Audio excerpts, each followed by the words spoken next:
L'agglomération Dieppe-Maritime a entrepris la réhabilitation de son collecteur d'eau pluviale sous le cours de Dakar, derrière le port.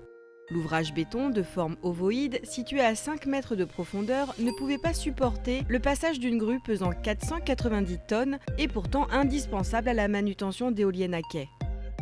Nous avons eu depuis 2015 3 effondrements de chaussée sur cet ovoïde. De ce fait, on a regardé ce qu'il y avait. Cette infrastructure était complètement détériorée. Et on a lancé les travaux en septembre dernier. Les travaux, qui doivent durer 8 mois, ont la particularité de se dérouler sur un seul côté de la chaussée pour ne pas fermer l'axe de circulation. Pour respecter les délais impartis, la technique de tubage a été envisagée par le maître d'œuvre. Ça permet de réhabiliter l'ouvrage par l'intérieur sans ouvrir la totalité du chantier. Ça nous permet de limiter les nuisances pour les riverains et de rétablir le cours de Dakar assez vite. Au total, 12 puits tous les 100 mètres ont été creusés pour introduire près de 500 coques fabriquées sur mesure par une entreprise leader sur le marché du PRV, un matériau adéquat pour répondre à la charge qui circulera sur cette route. AmiBlue a su apporter son savoir-faire et ses capacités industrielles en fabriquant un produit sur mesure qui pouvait s'adapter parfaitement à l'ouvrage existant, tant d'un point de vue hydraulique que de résistance mécanique. La coque fait une hauteur de 2 mètres, une largeur de 1 mètre.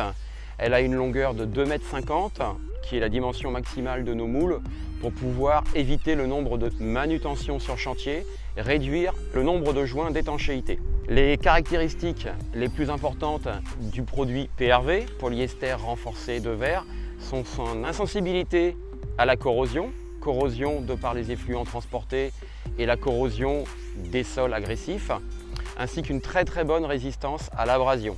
Aujourd'hui, AmiBlue certifie ses produits avec une durée de vie d'au moins 100 ans. Une trentaine de personnes interviennent sur ce chantier, assez exceptionnel car les conditions climatiques très pluviales en Normandie sont parfois difficiles. Les différentes étapes du chantier ont consisté aux travaux préparatoires dans un premier temps, à la dérivation des eaux pluviales. Il a fallu canaliser à l'extérieur pour permettre les travaux de réhabilitation à l'intérieur de l'ovoïde.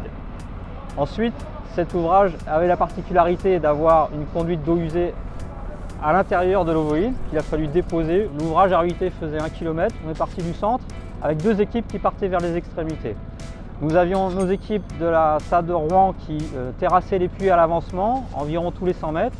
Ces puits vont permettre d'introduire les coques PRV dans l'ovoïde, permettre de réhabiliter l'ouvrage au fur et à mesure de l'avancement et rétablir la circulation comme le souhaitait le maître d'œuvre.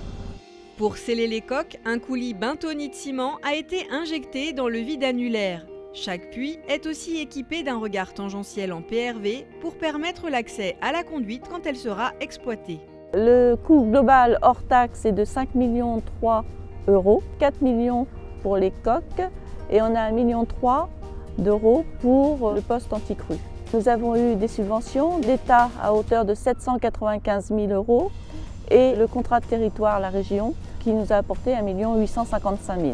50% du coût total des travaux reste donc à la charge de l'agglomération Dieppe-Maritime. Une dépense nécessaire au regard du trafic prévu sur cet axe avec l'achèvement en 2021 du viaduc de la Scie sur la RN 27 et la création d'une prochaine zone commerciale dans ce secteur.